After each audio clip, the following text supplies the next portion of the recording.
Hey everyone, so today for you guys I wanted to share with you my top favorite brushes and just the sort of beauty tools that I think everybody should at least try or should own, and just some of my favorite brushes of all time. Makeup brushes, as I'm sure many of you know, can totally take your look from looking kind of to amazing if you're using the right quality tool. I mean, you just can't get good makeup application if the tools you're using are crappy. It just doesn't work. And you know, to get good beauty tools and to get good brushes, you don't need to spend tons of money.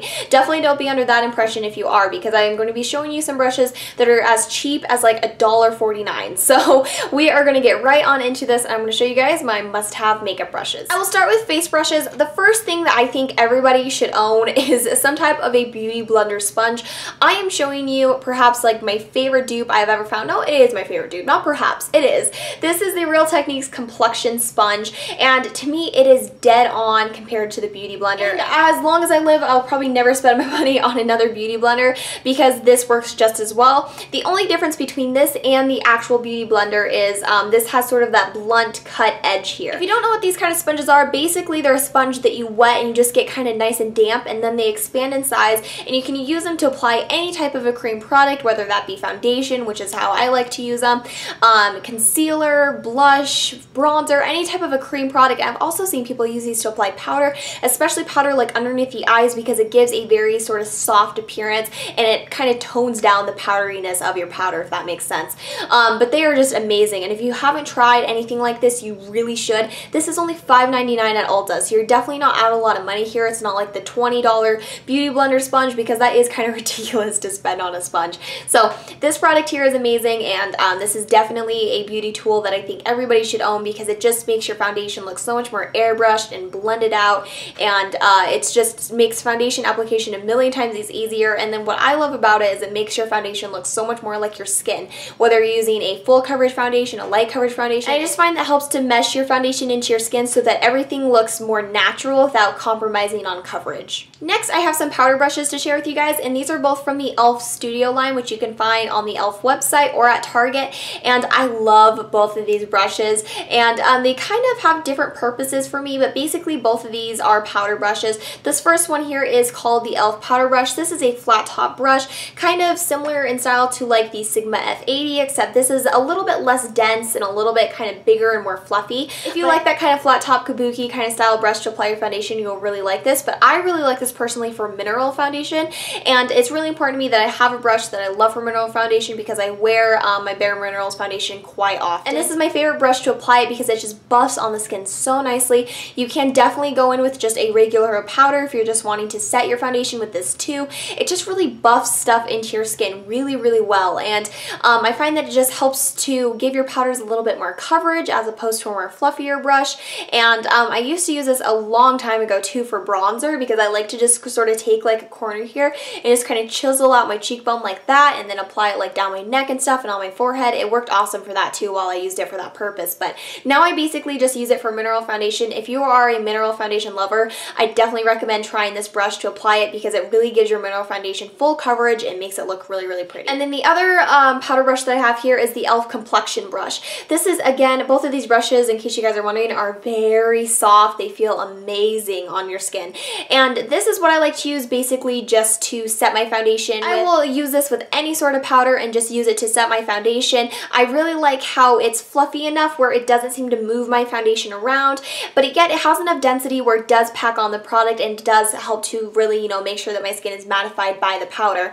And I love it. I mean, it's awesome. It's just nice and big enough so that it's easy to apply your powder with, and there's something about it. I just really like this brush for powder, and it's by far my favorite powder brush that I've ever tried. And again, this is the e.l.f. complexion brush. And then moving on to some cheek brushes here. The first one here is the e.l.f. small stipple brush, and as you guys can tell, I love these e.l.f. Studio brushes. I think that they're amazing. What I love this brush for is for cream bronzer or cream blush or cream highlight, and I also used to use this for foundation a lot. This really gives you more of a targeted control for foundation, but it fits so perfectly right up in here for cream blush, again, cream highlight, cream bronzer, any sort of a cream cheeky product. this is the brush that you want to use. It has enough density to it where it does help to pack on the color, but it yet has enough flexibility here in the bristles where it does blend out the color and make everything look nice and again natural and even and really just blended and sheared out. All these e.l.f. brushes are synthetic, which also makes them really easy to clean. If you love wearing cream blush, cream bronzer, any of that stuff, and you don't have this brush, you need to try this brush. Trust me, it is so worth your $3.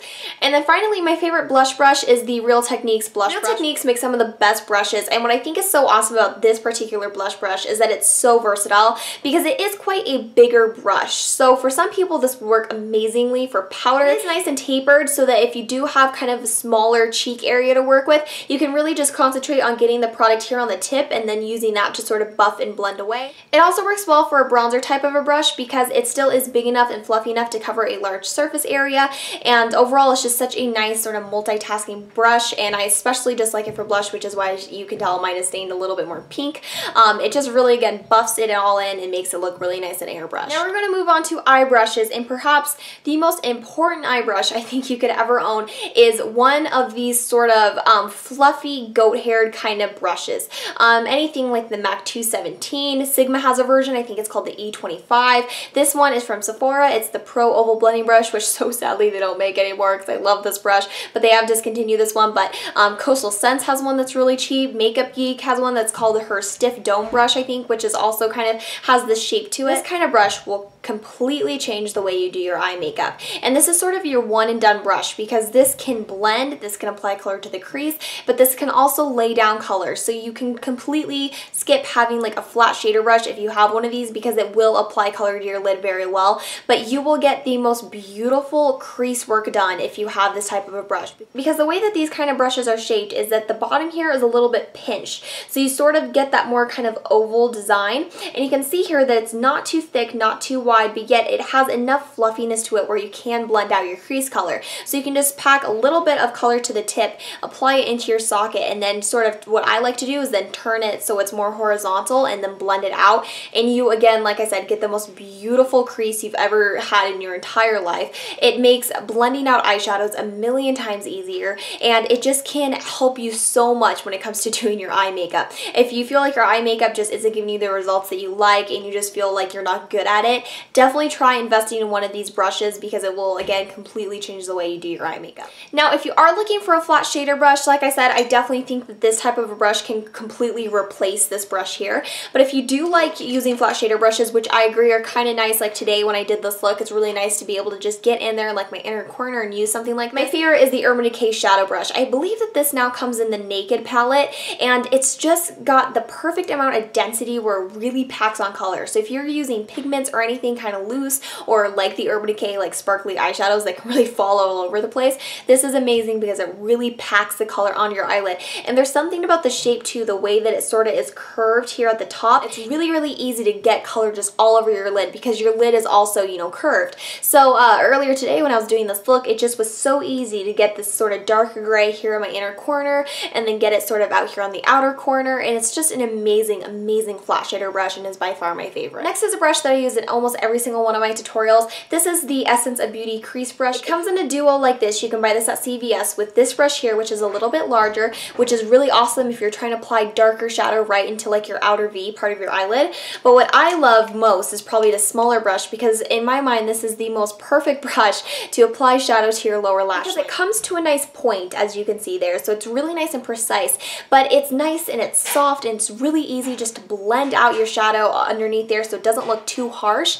And there's just something about it. I just love the way that it applies shadow to your lower lash line. And then my last brush I have to show you guys is this brush that I got from Target, and this is actually from the Up and Up brand, which is the Target brand. I found it over by like the Cotton Rounds and the Cotton Ball, kind of like that section of Target, and this is their brush that it just has eyeliner written on it, so it's just their eyeliner brush. This is my favorite angled liner brush of all time, and I have tried so many, and this is the brush I was talking about where I seriously think this is like $1.49 or at the most $2. It is an amazing, amazing eyeliner brush because it's got enough thickness to it where it does apply a nice line. It's not super thin, so you're not going to feel like you're having to go over your eyes a million times with gel or cream eyeliner.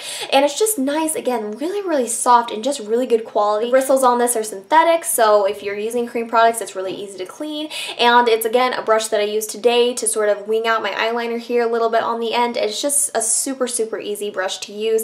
And I think that if you have problems with winged eyeliner, if you have problems with cream eyeliner, this is by far the easiest brush that I've used for those products and for that look. So I would definitely recommend checking this out and picking it up if you're looking for a new angled liner brush. Alrighty, and that is it. Those are all the brushes I have to show you guys. Like I said, these are just my favorites and brushes that I am consistently washing and brushes that I am always using in my tutorials because I love them so much. I hope you guys found this helpful. Thank you so much for watching, and I'll talk to y'all later. Bye-bye.